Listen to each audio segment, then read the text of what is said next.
যেটা ভাগ্যে আছে সেটা হওয়ারই, সেটা নিয়ে মন খারাপ করে আর কি করব বলো। কদিন ধরে বলছিলাম পাটিসাপটা পিঠে বানাবো, ভিডিওটাও করলাম খুব সুন্দরভাবে, ভিডিও এডিটও করলাম, ভয়েস ওভার দিলাম খুব সুন্দরভাবে। এডিট হওয়ার পরে ভিডিওগুলোতে আমি সেভ করি, তো সেভ করার আগেই না আমি গ্যালারি থেকে কেটে দিয়েছিলাম। এই শর্ট ভিডিওটা শুধু আলাদা শর্টে দেবো বলে করেছিলাম, সেইটুকুই রয়েছে। কিভাবে পাটিসাপটার খিরসা বানালাম সব আমি রেকর্ড করেছিলাম, কিন্তু দুঃখের বিষয় যে ভিডিওটা আমি তোমাদের দেখাতে পারছি না, কারণ আমি ডিলিট করে ফেলেছি ফোন থেকে। তো যেটুকু শর্টসের জন্য বেঁচে ছিল সেটুকুনি তোমাদের শেয়ার করছি। আবার কোনো একদিন যদি আমি বানাই তখন আমি শেয়ার করব ফুল ভিডিওটা। এত খারাপ লাগছে না কি বলবো, কিন্তু কিছু করার নেই।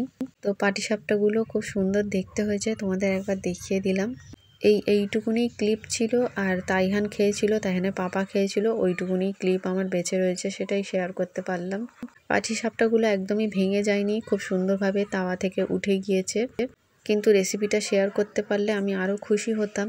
তো যাই হোক, অন্য একদিন আমি তোমাদের সাথে শেয়ার অবশ্যই করব। আর কালকে কোনো ব্লগ আসবে না, সোমবার আবার তোমাদের সাথে দেখা হবে। পাটিসাপটাটা আমি সুজি দিয়ে করেছি, সুজি, চালের গুঁড়ো, ময়দা তিনটেই মিক্সড করে। খিরসাতে কোনো চিনি দিইনি, গুড়ের বাতাসা দিয়েছিলাম। তাইহান খেয়ে কি বলছে দেখো। সেই স্বাদ। ও বাবা, ও খাও।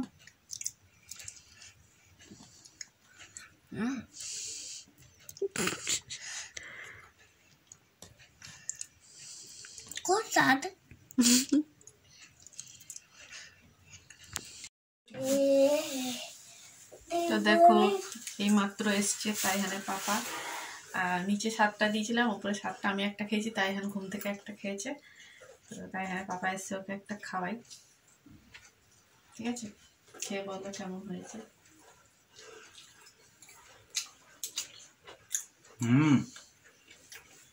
দারুণ হয়েছে। বাবু কিরম বলছেন, সেই স্বাদ। এর আগে একবার বানিয়েছিল, একই টেস্ট হয়েছে, খুব সুন্দর।